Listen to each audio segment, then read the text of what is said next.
Listen, buying life insurance is one of the most important financial decisions that you will ever make in your lifetime, okay? But here's the truth. Most people, they get it wrong. They either buy too little, or they buy the wrong type, or they don't fully understand what they are actually paying for. And so in this video, I'm going to break down the most common mistakes that people make when purchasing life insurance, so you can avoid these financial traps and make a decision that supports your life, your legacy, and your peace of mind. And so real quick, if you are new to me or to the channel, my name is Katrice, and I am a licensed health and life insurance broker and paralegal. And I help women entrepreneurs to grow, protect, and secure their finances using a comprehensive, personalized strategy based on their financial goals and risk tolerance. And so if you would like to learn more, you can book a free consultation with me to discuss your financial needs and goals, and also check out my free resources to help you learn how to properly purchase insurance and manage your finances. The link is in the description of this video, okay? All right, so let's jump into it. So today I'm diving into life insurance mistakes. Now, I know this isn't the sexiest topic in the world, but it is very much absolutely necessary, because when it's time to depend on it, the wrong decision can cost your family time, money, and unnecessary stress. All right, so let's get into the mistakes that you want to avoid. Now, this first mistake here is a big one, okay? And I see this happening not just with life insurance, but also health insurance as well. And that is only focusing on the cost, okay? A lot of people, they shop for life insurance or health insurance as well, like they are shopping for their cell phone plan. Just give me the cheapest plan. But cheaper doesn't always mean better, especially if it does not actually meet your needs, okay? Life insurance isn't just about getting a policy. It is about getting the right coverage that aligns with your goals and financial responsibilities, because you want to make sure that when you pass away, that your life insurance can cover not just your funeral costs, but also any debts that you leave behind, like your mortgage, your car payment. You want to make sure that your family is taken care of, okay? The next mistake that I see people make is not understanding term life insurance from permanent life insurance, okay? So to simply break this down, term life insurance covers you for a set period, anywhere from 10 to 30 years. Whole life insurance, which is also called permanent life insurance, covers you for your life and builds cash value. Now, there are also other types of permanent life insurance, such as universal life and index universal life. They also cover you for your entire lifetime and build cash value.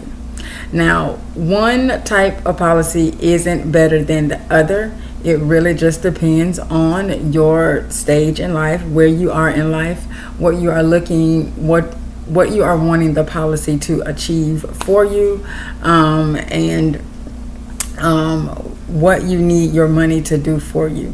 And that's where you have to get clear, okay? And it also depends on your budget, how much you are wanting to spend monthly on your insurance, okay? Now, this next mistake that I see is another biggie, okay? And they're all biggies, but this one is buying too little coverage, okay? In working with clients, I have seen where they'll tell me that they have life insurance. They're like, yeah, I got life insurance. And so as we go more in depth, they're like, yeah, I got $50,000, right? And I really think that, we underestimate just how much our lives cost. Because you have to think beyond the funeral, okay? if you have a mortgage, you have debt.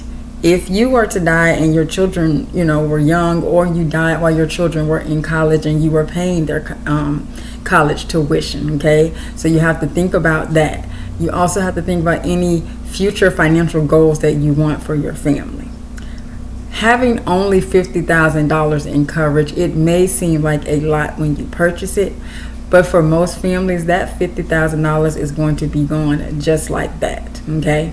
So you have to really get honest about your life's value and protect it accordingly. It's just like a car. I will see people, they will get car insurance, but they won't get insurance for their life. And so your life, you're more valuable than your car. You can replace your car. You cannot replace yourself, right? And your income is also very important to your family, right? And so you have to really take these things into account when you are looking into purchasing life insurance. Now, I do have a free resource. It is an ebook that explains the proper way to purchase life insurance. And it also comes with a worksheet that helps you to figure out exactly how much life insurance you need to purchase. Now, if you would like to get a free copy of that ebook, then just comment ebook in the comments and I will get the link over to you. Okay? All right. So the next one here is super duper important. Okay? Because this here really dictates who gets your money, the death benefit when you pass away from your life insurance. Okay, and so this mistake is not naming or updating your beneficiaries. Okay, this is super important, and I have seen families like go toe to toe and be pissed off fighting because the beneficiary was not updated. If your policy if you are divorced, especially for women, this is super duper important. If you are divorced and your policy still has your ex-husband listed as the beneficiary, and say you get remarried, okay? If you don't go in and change that, it doesn't matter that you've gotten remarried. The insurance company is only going to go by who you have listed as the beneficiary. And so if you have your ex-husband listed as the beneficiary and y'all don't even talk no more, you moved on, he moved on, that's who is going to get the proceeds from your life insurance, okay? And if you have nobody listed, then nobody gets the money. So the money is just sitting there, right? And so this is where annual or biannual policy reviews come into play, because that is the time when you need to review your coverage. You need to update your beneficiaries and make any necessary changes, okay? It is very, very important. Just purchasing life insurance and thinking it's a one and done transaction is the wrong type of thinking. You really need to get out of that. That is a really bad habit that people have picked up. That don't fall into that habit. You need to always make sure that your beneficiaries are updated so that the money goes to who you want it to go to, okay? This is a part of estate planning as well, okay?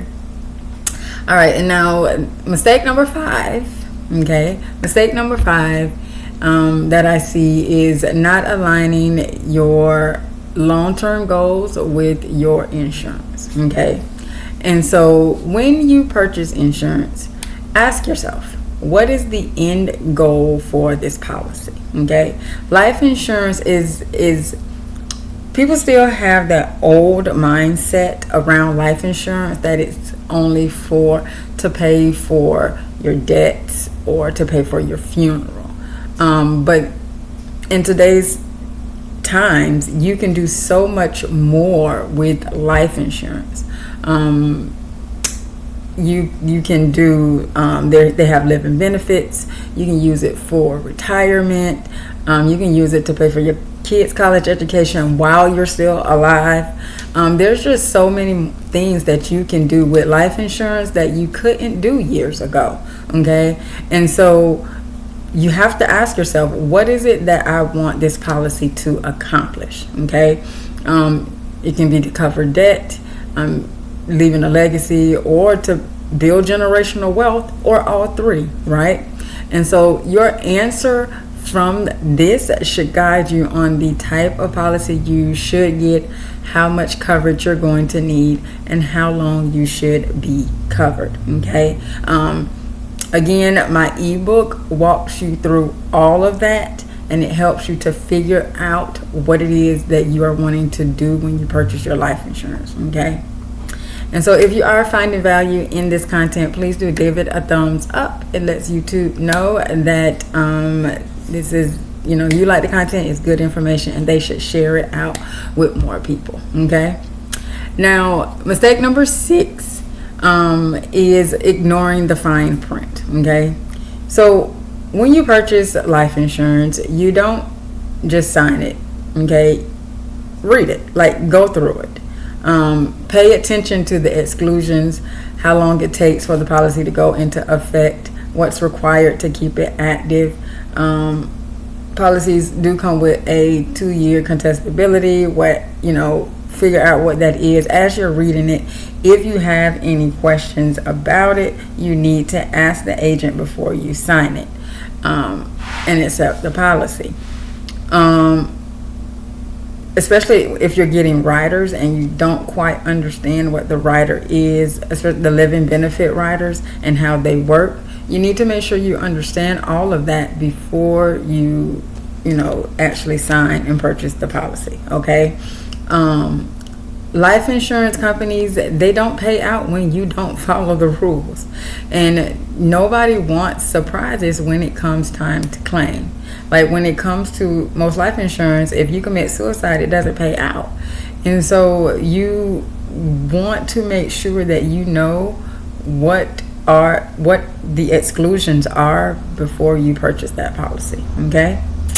And the last and final mistake that I see is waiting too long to buy life insurance. Okay. I did a short about this, and the longer that you wait, the more expensive it gets. Also, if your health changes, it could cost you your insurability altogether. Now, that part there, I won't say is particularly correct, because you would be able to get a guaranteed issue life insurance policy. It's just on guaranteed issue, the face amounts are a lot smaller because they are guaranteed issue. So you're not going through underwriting. You don't have to do a paramed exam. You don't have to answer any health questions. They literally just approve you. Okay, so the amounts are smaller. But if you are younger, then you definitely want to get life insurance when you are younger, because it's cheaper and you can get a lot more. Okay. Also, when it comes to the guaranteed issue policies, they cost more. Okay, because they are not underwritten, so you're not being excluded from being insured. The policies, they do cost more. Okay, so if you're healthy, if you're younger, the younger you are, the healthier you are. You want to go ahead and get life insurance now and lock in that rate. Okay, think of this as a gift to your future self, because you don't know what's going to happen in the future in regards to your health. And so get your life insurance now while you're younger and while you're healthier. Your future self will definitely thank you for it. Okay. All right, so that's what I have for you today. Now, if you have made it this far in the video, thank you so much for watching. I so appreciate you. My goal is always to provide practical, actionable financial advice to help you to take control of your future. And now, if you have if any of those mistakes have made you pause, or if you have made any of those mistakes, then that's a good thing. Okay, that means that you are ready to make some changes. You're ready to make an informed, aligned decision, either by updating your beneficiaries or go ahead and getting life insurance if you don't have it. Okay, and so if you would like to book a consultation with me to discuss your life insurance needs, then you can do so by using the link in the description in this video. And if this video helped you, then give it a thumbs up and share it out with someone who needs this info. And then in the comments, let me know what is your biggest takeaway from this video. All right. And so remember, the way to secure your financial future is to protect it now, because nobody is coming to save you. All right. Have a good one. See you on the next video.